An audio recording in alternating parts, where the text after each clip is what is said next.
4520 के 80%। देखिए कह रहा है कि 4520 के 80%, 80% मतलब 80/100 गुणे, फिर कह रहा है इसका 75%, तो 75% मतलब क्या होगा 75/100, फिर इसका 50% तो कितना हो जाएगा 50/100, फिर इसका देखिए कितना दिया है 25%, तो 25 कितना हो जाएगा ये 100 हो जाएगा।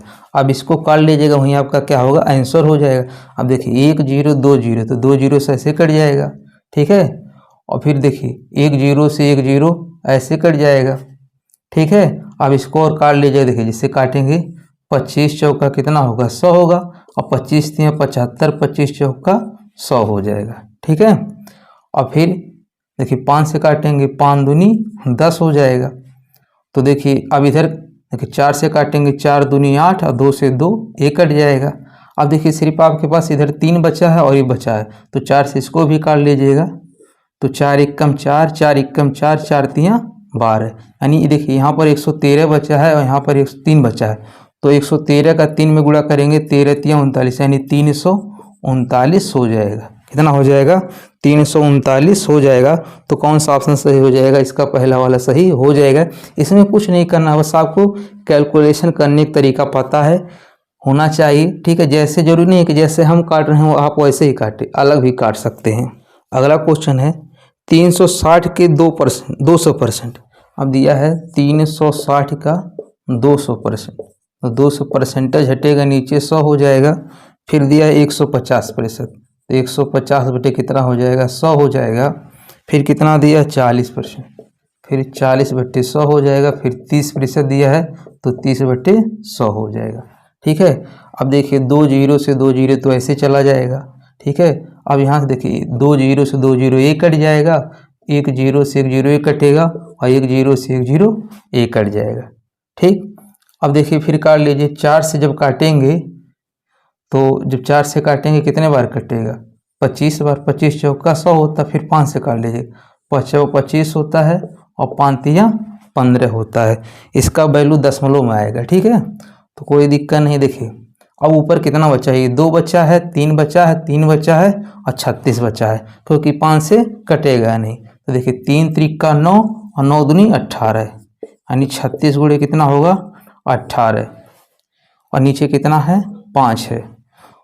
तो अब काट लीजिएगा, देखिए 5 7 35 हो जाएगा, 5 7 35, 1 बचेगा 10 हो जाएगा, 5 दूनी 10। अब इसका गुणा कर लीजिएगा, 18 दूनी 36, यानी 0.6 से जो शुरू होगा, तो देखिए 0.1 से एक ही वैल्यू, देखिए 18 दूनी 36 और एक अंक पे दशमलव लगेगा, तो देखिए एक ही ऑप्शन में 0.6 से शुरू हो रहा है, वो भी पहले से। बाकी देखिए दशमलव अलग अलग जगह लगा हुआ, तो पहले ही ऑप्शन सही हो जाएगा, गुणा करेंगे तो उतना ही आएगा। देखिए आपको आंसर पता चल गया, फिर भी गुणा कर लीजिएगा, 18 दूनी 36 3 हो जाएगा, और 18 7 कितना होगा 126, और 126 3 कितना होगा 129 हो जाएगा। तो कौन सा ऑप्शन सही हो जाएगा, इसका पहला वाला सही हो जाएगा। देखिए अगला क्वेश्चन है 3400 का 75% दिया है, 3400 का 75%, तो 75/100 हो जाएगा। फिर इसी का 30%, तो 30/100 हो जाएगा। फिर दिया है 40%, तो 40 कितना होगा 100 हो जाएगा। फिर दिया है 20%, तो कितना होगा 20/100 हो जाएगा। अब देखिए जो कटे काले थे, 2 0 से 2 0 1 कट जाएंगे, 1 0 से 1 0 1 0 से कट जाएगा। फिर 1 0 से 1 0 1 कट जाएगा। फिर देखिए 25 3 75 और 25 चौका 100 हो जाएगा, ठीक है। तो देखिए 4 से 4 1 कट जाएगा। अभी देखिए यहाँ पर 10 बचा हुआ है, ठीक है। 2 से काटेंगे, कितने बार कटेगा 5 बार कटेगा। कितने बार कटेगा 5 बार। तो देखिए यहाँ पर कितना बचा है 34, और यहाँ पर देखिए 3 यहाँ बचा है, 3 यहाँ बचा है, तो कितना होगा 3 3 9 हो जाएगा। और नीचे कितना बचा है सिर्फ 5 बचा है, तो गुणा करके भाग कर दीजिएगा, ठीक है। तो 9 चौक 36 हो जाएगा, और 9 3 27, और 27 3 30 हो जाएगा। बस 5 से भाग करना है। देखिए 5 से जब भाग करना रहे, तो देखिए इसका एक नियम होता है कि ऊपर नीचे 2 से गुणा करेंगे। ऊपर नीचे 2 से गुणा करने का मतलब 306 का 2 में गुणा करेंगे, इसका क्या होगा जस्ट डबल हो जाएगा। तो 306 का 2 में गुणा करेंगे, कितना हो जाएगा ये 612 हो जाएगा और नीचे 5 दूनी 10 और एक देखिए एक जीरो है तो एक अंक पे क्या लगा देंगे, दशमलव लगा देंगे। यही आपका क्या हो जाएगा, आंसर हो जाएगा। यानी कौन सा ऑप्शन सही हो जाएगा, इसका डी वाला सही हो जाएगा। अगला क्वेश्चन है, किसी प्रवेश परीक्षा में अर्हता प्राप्त करने के लिए 72% अंकों की आवश्यकता होती है। यदि परीक्षा के अधिकतम 650 अंक है तो अर्हता प्राप्त करने के संदर्भ में कट ऑफ क्या होगा। तो देखिए बस इसमें तो बहुत आसान है, इसका 650 है, कितना है 650 है, अधिकतम अंक कितना है 650 है, तो इसको 72% लाना है तो कितना हो जाएगा 72/100 हो जाएगा। एक जीरो से एक जीरो काट दीजिए, ठीक है, फिर 5 से काट दीजिए, 5 से काटेंगे 2 बार कटेगा और 5 से काटेंगे 13 बार, फिर 2 से काट दीजिएगा कितना हो जाएगा, ये 36 बार कटेगा। अब गुणा कर दीजिए 3 6 18, यानी जिसका यूनिट डिजिट 8 होगा वहीं इसका क्या हो जाएगा, आंसर हो जाएगा। भाई 3 6 कितना होगा 18, तो जिसका इकाई का अंक 8 होगा वहीं आंसर हो जाएगा। तो देखिए किस में दिख रहा है, सी में, तो यहीं इसका क्या हो जाएगा 468 हो जाएगा। गुणा कर लीजिएगा, सी में आंसर आएगा, ठीक है। जैसे देखिए 13 6 78 7 हो जाएगा और 13 तिया 39 और 39 7 कितना होगा 46 हो जाएगा। देखिए कुछ क्वेश्चन होते हैं आपको पूरा गुणा करने की जरूरत नहीं, जब भी सॉल्व करिए तो देखते रहिए इकाई का अंक कहाँ मिल रहा है, इससे आपका एग्जाम में टाइम बहुत ज़्यादा बचेगा।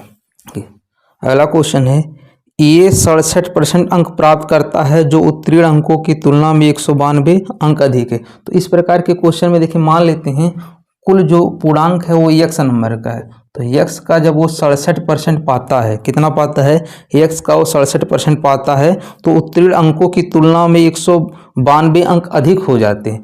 अगर ये x का यही कुल जितना पूर्णांक है उसका 67% पाता है तो 192 नंबर उसके अधिक हो जाते हैं। तो जब अधिक हो जाता है तो अब उतना घटा दे, जितना अधिक होता है उतना घटा दीजिएगा।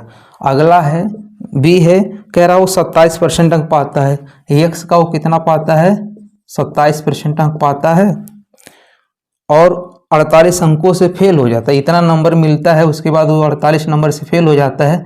तो अगर उसको हम 48 नंबर दे दिया जाए तो क्या हो जाएगा, पास हो जाएगा। देखिए ये भी पास हो गया, ये भी पास हो गया, ये आपस में क्या हो जाएंगे बराबर। अब इसमें पूछा है परीक्षा में उत्तीर्ण होने का योग अंक क्या है। देखिए इसमें ये नहीं पूछा है कुल अंकों की संख्या कितनी है, इसमें पूछा है परीक्षा पास करने के लिए उसको कितना अंक चाहिए। तो देखिए पहले इसको सॉल्व कर लिए, कुल अंक निकाल लीजिएगा। देखिए ये x का 67% है, ये x का 27% है, तो जब ये आके इधर घटेगा तो कितना हो जाएगा, देखिए 67 में से 27 घटेगा कितना हो जाएगा, ये 40 हो जाएगा, कितना हो जाएगा 40 हो जाएगा। इसी तरह ये वाला इधर जाएगा तो जुड़ जाएगा, देखिए -192 है, इधर जाएगा प्लस हो जाएगा, जुड़ जाएगा। देखिए 92 में 8 जोड़ेंगे कितना होगा 200 और ये 40 है तो कितना हो जाएगा 240। अभी परसेंटेज में दिया है तो परसेंटेज हटेगा नीचे 100 हो जाएगा, परसेंटेज हटेगा नीचे 100 हो जाएगा। अब एक जीरो से एक जीरो ऐसे कट जाएगा और 4 से काटेंगे 4 6 24 और त्रिया गुणा करेंगे तो x बराबर कितना हो जाएगा 600। यानी उसका जो कुल पूर्णांक है वो कितने नंबर का है 600 नंबर का है। कुल पूर्णांक अगर पूछा होता तो कितना हो जाता 600 नंबर का, लेकिन इसमें पूछा है कि परीक्षा में उत्तीर्ण होने योग अंक क्या है, सिर्फ उसको पास होने के लिए कितना अंक चाहिए, ठीक है, उत्तीर्ण होने का कितना अंक है। तो देखिए उत्तीर्ण होने के लिए इतने ही अंक है, चाहे इसमें वैल्यू रख दीजिएगा चाहे इसमें रख दीजिएगा, दोनों आंसर आ जाएंगे। चलिए इसमें रखते हैं, तो देखिए जब इसमें रखेंगे कितना हो जाएगा, यस के जगह कितना हो जाएगा ये 600, इसका 67% तो बटे 100 होगा। अब माइनस कितना 192। अब देखिए 2 जीरो से 2 जीरो कट जाएगा तो 6 7 42 और 6 6 36 4 40, इसी में से 192 घटा लीजिएगा तो जीरो हो जाएगा, 10 में से 9 हो जाएगा, कितना बचेगा 1 और 4, इधर कितना बचेगा 3, 3 में से 1 जाएगा 2, यानी कितना हो जाएगा 200। तो परीक्षा में उत्तीर्ण होने योग अंक क्या है 210 होगा, तो कौन सा ऑप्शन सही हो जाएगा, इसका पहला वाला सही हो जाएगा। एक छात्र को 160 अंक मिले और उसे उत्तीर्ण होने के लिए आवश्यक न्यूनतम 35% को प्राप्त करने के लिए 50 और अंकों की आवश्यकता है, पूर्णांक ज्ञात कीजिए। अब देखिए उसको पहले कितना नंबर मिला था 160 नंबर मिला था, कह रहा है उसको पास करने के लिए सिर्फ कितने % की जरूरत है 35% की। लेकिन ये 35% इसको नहीं, सिर्फ इसको अभी कितना मिला 160। अगर कह रहा अगर 50 नंबर और मिल जाता तो ये क्या हो जाता, पास हो जाता। अब पास होने के लिए कितना परसेंट चाहिए, 35%। तो इसको जोड़ेंगे तो कितना हो जाएगा, ये 210, और यही क्या है 35% के बराबर है। देखिए भाई कह रहा उसका पहले कितना नंबर था, क्वेश्चन में 160 अंक मिले, ठीक है, और उसे पास करने के लिए न्यूनतम कितने परसेंट चाहिए, 35% चाहिए। यदि उसे अगर 50 नंबर और मिल जाता तो क्या हो जाता, पास हो जाता। यानी उसको कुल कितना नंबर चाहिए, 210 नंबर चाहिए, और यही क्या है न्यूनतम पासिंग मार्क है। तो 35% का वैल्यू कितना दिया है, 210। कुल नंबर कितना होगा, 100% होगा। तो 100% का वैल्यू निकाल लीजिएगा। तो इसको पहले काट दिए 7 से, तो 7 पाँचे 35 और 7 त्रिक 21, यानी 5% का वैल्यू कितना दिया है, 30 नंबर दिया। हमें 100% चाहिए, तो इसमें 20 का गुणा कर देंगे, इधर भी 20 का गुणा कर देंगे, कितना हो जाएगा, ये 600 हो जाएगा। यानी कुल कितने नंबर का पूर्णांक था वो, 600 नंबर का। तो कौन सा ऑप्शन सही हो जाएगा, इसका बी वाला सही हो जाएगा। एक कॉलेज के चुनाव में सीमा और गीता को कुल वैध मतों में से 4:5 के अनुपात में मत प्राप्त होते हैं। यदि 15,000 मतों में से 19% मत अवैध हैं तो सीमा और गीता के पक्ष में पड़े मतों के बीच कितने मतों का अंतर है। अब देखिए कुल जो मत हैं इनकी संख्या कितना है, 15,000 है। कितना दिया है क्वेश्चन में, 15,000। कह रहा 19% मत अवैध है।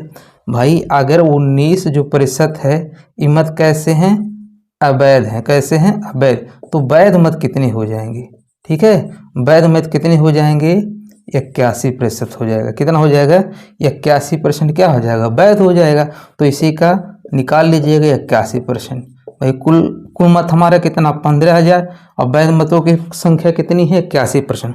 तो 81% निकाल लीजिए, 2 जीरो से 2 जीरो कट जाएगा। अब जीरो है तो जीरो यहाँ लगा दीजिएगा। 15 एकम 15 और 15 8 120 होता है, 120 और 1 121 हो जाएगी। यानी वैध मतों की संख्या कितनी है, ये 12,150। अब देखिए कह रहा सीमा और गीता को कुल मतों में से, ठीक है, कुल वैध मतों में से 4:5 के अनुपात में मिलता है। यानी सीमा को 4 रेशियो मिलता है और गीता को 5 रेशियो मिलता है। यानी कुल कितना मिलता है, इसको 9 रेशियो मिलता है, और जो इसी के बराबर होगा। भाई देखिए जो इसको 9 रेशियो मिल रहा है तो कुल वैध मतों का यही संख्या है, यानी 9 रेशियो का वैल्यू दिया है। तो 1 रेशियो का वैल्यू निकाल लीजिए, भाग कर लीजिएगा, तो कितना हो जाएगा। देखिए 9 एकम 9 होगा, इधर 3 बचेगा, यानी 31 हो जाएगा। तो 9 त्रिक 27 होगा। कितना होगा, 9 त्रिक 27 हो जाएगा। इधर 9 त्रिक 27, तो कितना बचेगा, 3।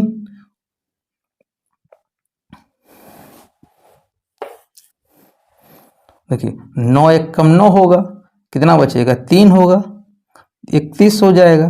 तो 9 त्रिक 27, 4 बचेगा, 9 पाँचे 45, यानी 1 रेशियो का वैल्यू कितना है, 1350। तो क्वेश्चन में पूछा है सीमा और गीता के पक्ष में पड़े मतों के बीच कितने का अंतर है। भाई देखिए इस सीमा को 4 रेशियो मिला था, इसको 5, तो इनमें अंतर कितना है, सिर्फ 1 रेशियो का अंतर है। कितने रेशियो का अंतर है, 1, और 1 रेशियो का वैल्यू कितना है, 1350 है। तो क्या हो जाएगा, आंसर हो जाएगा। तो कौन सा ऑप्शन सही हो जाएगा, इसका सी वाला सही हो जाएगा। देखिए दोस्तों इस चैप्टर का ये लास्ट क्वेश्चन है। दोस्तों आपसे रिक्वेस्ट है, यदि आप चैनल पे न्यू हैं तो प्लीज़ चैनल को सब्सक्राइब जरूर कर दीजिएगा। वीडियो आपको अच्छा लगा होगा तो लाइक कमेंट करके फीडबैक जरूर दीजिएगा। देखिए कह रहा है एक लेखाकार ने एक संख्या को 9/2 के बजाय 2/9 से गुणा कर दिया तो उसकी गणना में लगभग कितनी प्रतिशत त्रुटि हुई। अब देखिए 9/2 के बजाय, ठीक है, वो कितने से गुणा कर दे रहा है, 2/9 से, यानी डिजिट को पलट दे रहा है। तो उसका कितना त्रुटि हुई। तो देखिए इस प्रकार का क्वेश्चन जब भी निकालना हो तो नीचे वाले का एलसीएम ले लीजिए। तो 9 और 2 का एलसीएम लेंगे, कितना आ जाएगा, 18। यानी हम मान लेते हैं हमारी कुल संख्या कितनी है, 18 है। जो हमारी संख्या है वो कितना है, 18। यानी 18 में इसको 9/2 से गुणा करना था, लेकिन 18 में क्या कर रहा है, 2/9 से गुणा कर दे रहा है। तो अगर सही करता तब कितना आंसर आता, 2 से काटेंगे यानी 9, तो 9 9 81, यानी अगर वो सही किया होता तो हमारा आंसर कितना आता, 81 आता। लेकिन ये 2/9 से गुणा किया तो कितना आंसर आ रहा है, 9 दूनी 18, यानी कितना आंसर आ जा रहा है, इसका 4 आ रहा है। यानी उसको 81 लाना था, लेकिन ला कितना रहा है, 4। तो अब देखिए ये 81 है, 4, इनका अंतर कितना हो जाएगा, गलती कितने को हो रहा है, 77 का। भाई 81 में से 4 को घटा लीजिएगा, किस पे हो रहा है, 81 पे हो रहा। परसेंटेज में निकालना तो 100 से गुणा कर लीजिएगा। अब देखिए इसी 81 से इसमें भाग कर देना है, ठीक है। तो अब देखिए अलग से हम आपको यहाँ भाग करके दिखा दे रहे हैं। ये 81 है और गुणा करेंगे कितना हो जाएगा, 77, 100 हो जाएगा। भाग कर लीजिएगा तो 8 9 कितना होगा, 72, 9 1 कम 9 हो जाएगा, 9 8 72 हो जाएगा। इधर 1 बचेगा, इधर 6 6 में से 2 जाएगा, 4 बचेगा, इधर 1 हो जाएगा। फिर देखिए 8 बचे 40, यानी 95% की त्रुटि हो गई। यानी कितना गलती कर रहा हो, 95% लगभग कर रहा है। तो कौन सा ऑप्शन हो जाएगा इसका, ये वाला सही हो जाएगा। देखिए क्वेश्चन में कहा है कि लगभग कितना गलती हो रहा, तो लगभग कितना हो रहा है उसके 95% गलती हो रहा है। मिलते हैं नेक्स्ट वीडियो में, तब तक के लिए धन्यवाद।